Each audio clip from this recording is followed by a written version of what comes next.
The Adventures of Tom Sawyer by Mark Twain. Chapter 1. Tom and His Friends. Tom! Tom! Where are you? No answer. Where is that boy? When I find him, I'm going to... Aunt Polly looked under the bed.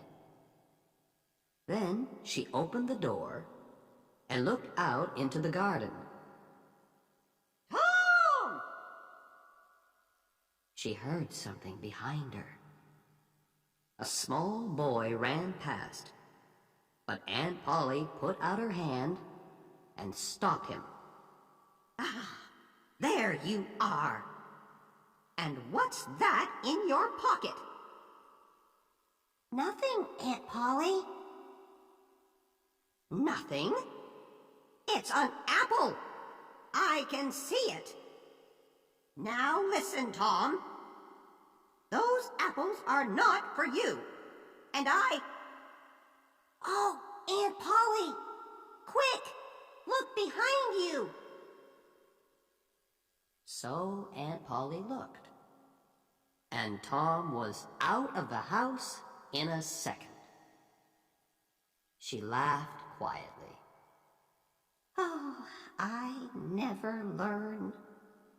I love that Tom, my dead sister's child. But he isn't an easy boy for an old lady. Well, it's Saturday tomorrow, and there's no school. But it isn't going to be a holiday for Tom. Oh, no. He's going to work tomorrow. Saturday was a beautiful day. It was summer, and the sun was hot, and there were flowers in all the gardens. It was a day for everybody to be happy. Tom came out of his house with a brush and a big pot of white paint in his hand. He looked at the fence. It was 3 meters high and 30 meters long. He put his brush in the paint and painted some of the fence. He did it again. Then he stopped and looked at the fence, put down his brush, and sat down. There were hours of work in front of him, and he was the unhappiest boy in the village. After 10 minutes, Tom had an idea. A wonderful idea. He took up the brush again and began work. He saw his friend, Joe Harper, in the street, but he didn't look at him. Joe had an apple in his hand. He came up to Tom and looked at the fence. "I am sorry, Tom." Tom said nothing. The paintbrush moved up and down. "Working for your aunt," said Joe. "I'm going down to the river. I'm sorry you can't come with me." Tom put down his brush. "You call this work?" he said. "Painting a fence," said Joe. "Of course it's work." "Perhaps it is, and perhaps it isn't. But I like it," said Tom. "I can go to the river any day. I can't paint a fence very often. Joe watched Tom for about 5 minutes. Tom painted very slowly and carefully. He often stopped, moved back from the fence, and looked at his work with a smile. Joe began to get very interested and said, Tom, can I paint a little? Tom thought for a second. I'm sorry, Joe. You see, my aunt wants me to do it because I'm good at painting. My brother Sid wanted to paint too, but she said no. Oh, please, Tom, just a little. I'm good at painting too. Hey, do you want some of my apple? No, Joe, I can't. Okay, you can have all my apple. Tom gave Joe the brush. He did not smile, but for the first time that day, he was a very happy boy. He sat down and ate Joe's apple. More friends came to laugh at Tom, but soon they all wanted to paint too. By the afternoon, Tom had 3 balls, an old knife, a cat with one eye, an old blue bottle, and a lot of other exciting things. He was the richest boy in St. Petersburg. And the fence, all 30 meters of it, was a beautiful white. He went back to the house. Aunt Polly, can I go and play now? Aunt Polly came out of the house to look. When she saw the beautiful white fence, she was very pleased. She took Tom into the house and gave him an apple. Well, you can go and play, but don't come home late. Tom quickly took a second apple and ran off. On Monday morning, Tom didn't want to go to school, but Aunt Polly got him out of bed and then out of the house. In the street near the school, he met his friend Huckleberry Finn. Huck had no mother, and his father drank whiskey all the time. So Huck lived in the streets. He didn't go to school. He was always dirty, and he never had a new shirt. But he was happy. The mothers of St. Petersburg didn't like Huck, but Tom and his friends did. Hello, Huck, said Tom. What have you got there? A dead cat, What are you gonna do with it? asked Tom. I'm gonna take it to the graveyard tonight, Huck said. At midnight. A dead cat can call ghosts out of their graves. I never heard that, said Tom. Is it true? Well, I don't know, said Huck. Old Mrs. Hopkins told me. Come with me and see. Or are you afraid of ghosts? Of course not, said Tom. Come and meow for me at my window at 11 o'clock. After this, Tom was late for school, and the teacher looked at him angrily. "Thomas Sawyer, why are you late again?" he said.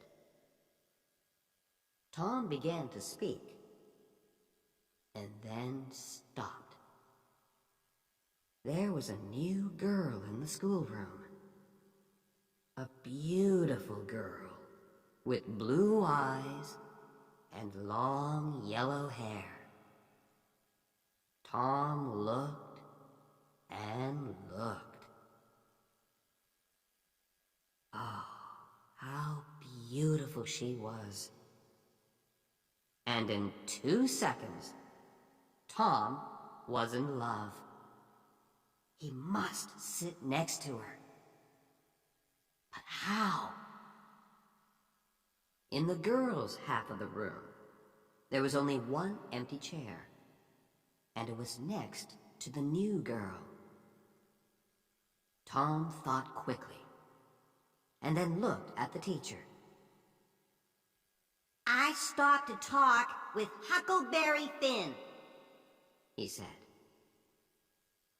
The teacher was very, very angry. Boys were often late for school. That was bad. But talking with Huckleberry Finn was worse. Much worse. The teacher took his stick, and 2 minutes later, Tom's trousers were very hot, and the teacher's arm was very tired.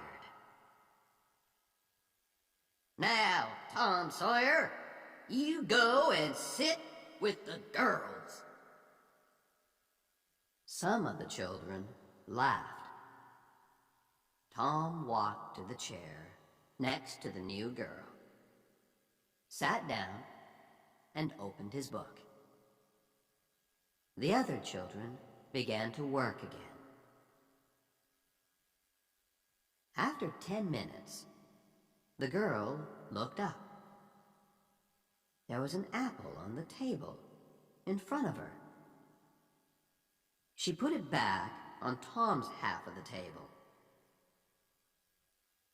A minute later, the apple was in front of her again. Now it stayed. Next, Tom drew a picture of a house and put it in front of her. That's nice, the girl said. Now draw a man. Tom drew a man next to the house. The man was taller than the house, and he had very big hands and very long legs. But the girl liked him. Can you draw me now? She asked. Tom drew a girl next to the man. You draw beautifully. I can't draw pictures. I can teach you, said Tom, after school. Oh, please? What's your name? Tom asked. Becky. Becky Thatcher. Just then, Tom felt a hand on his head. It was the teacher. He took Tom by the ear and moved him back to his chair in the boys' half of the room.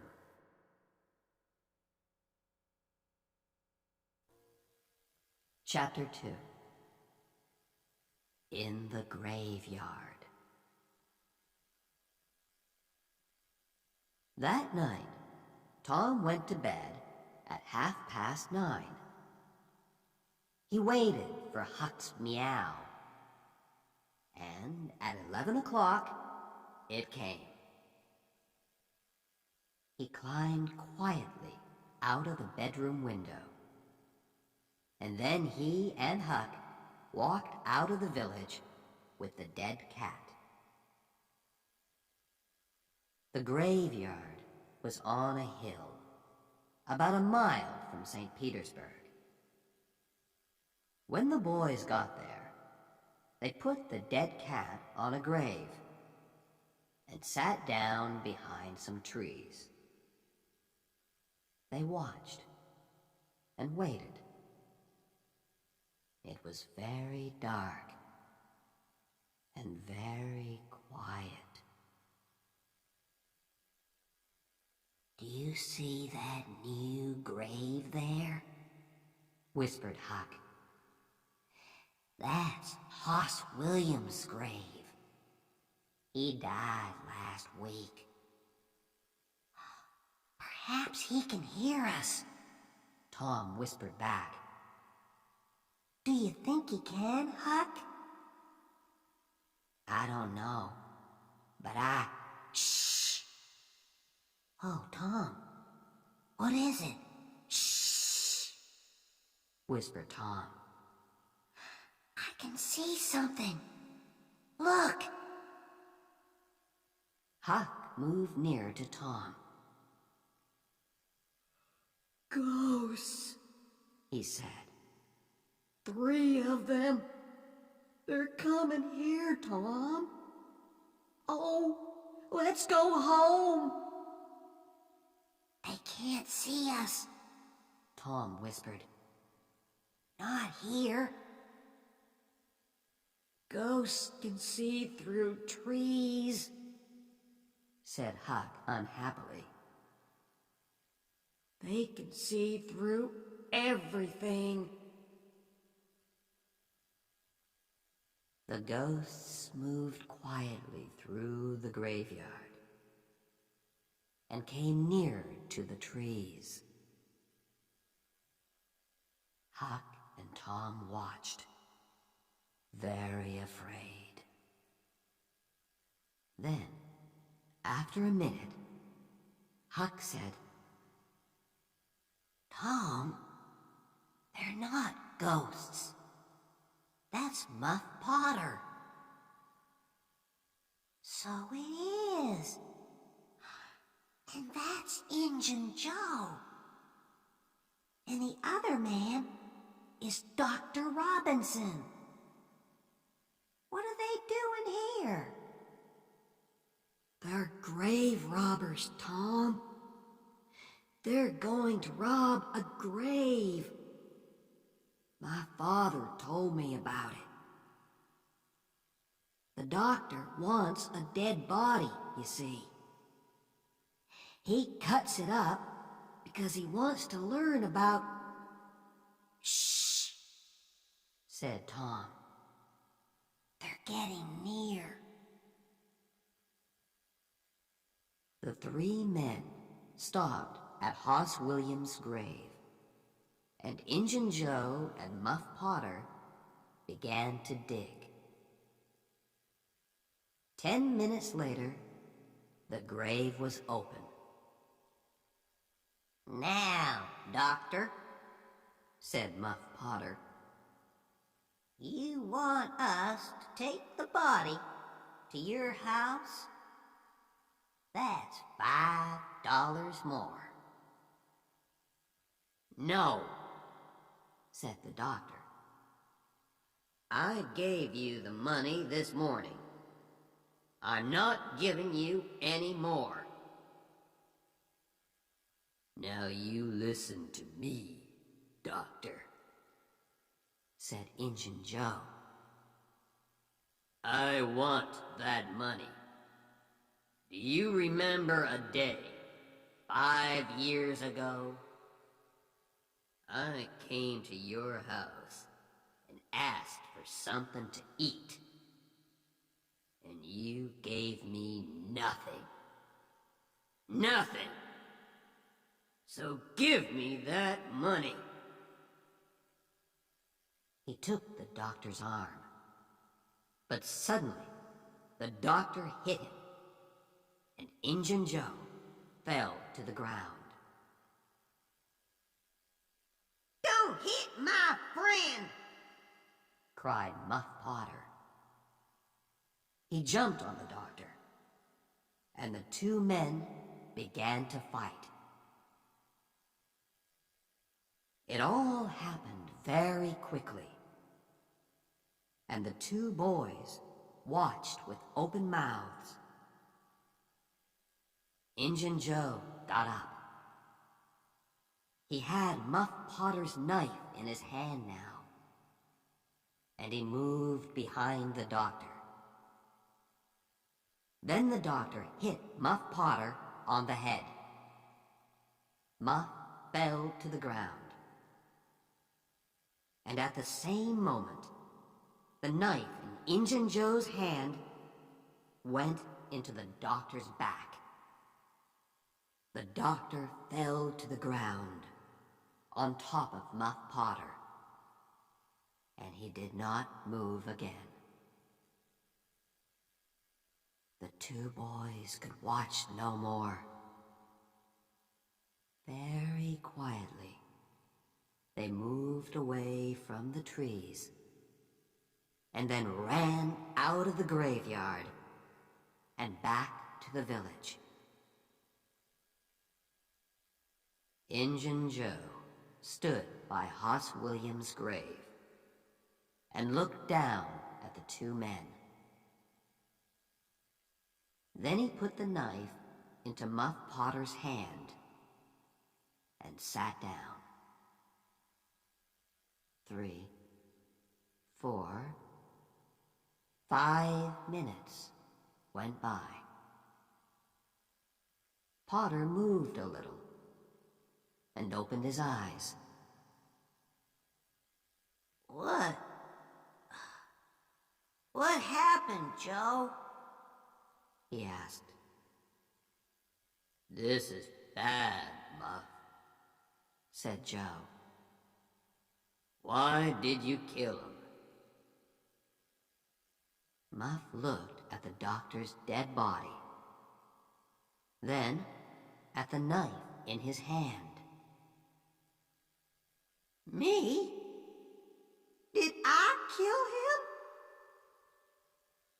His face went white, and the knife fell from his hand. It's the whiskey, Joe. I never fight with knives, usually. Oh, why did I drink all that whiskey tonight? I don't remember anything. "It's okay, Muff," said Joe. "I'm not going to tell anyone. You get away quickly. Go on. Go now." Muff Potter got up and ran away. Joe watched him for a minute. Then he carefully put the knife next to the doctor's body. Then he, too, left the graveyard.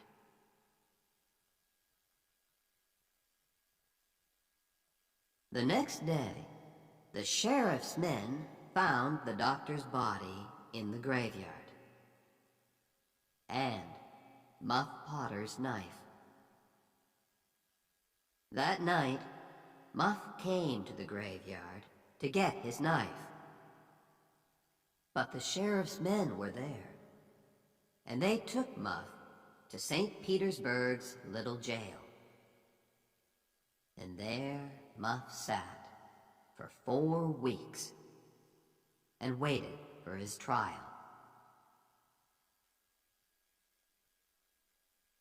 Tom and Huck could not forget that night in the graveyard.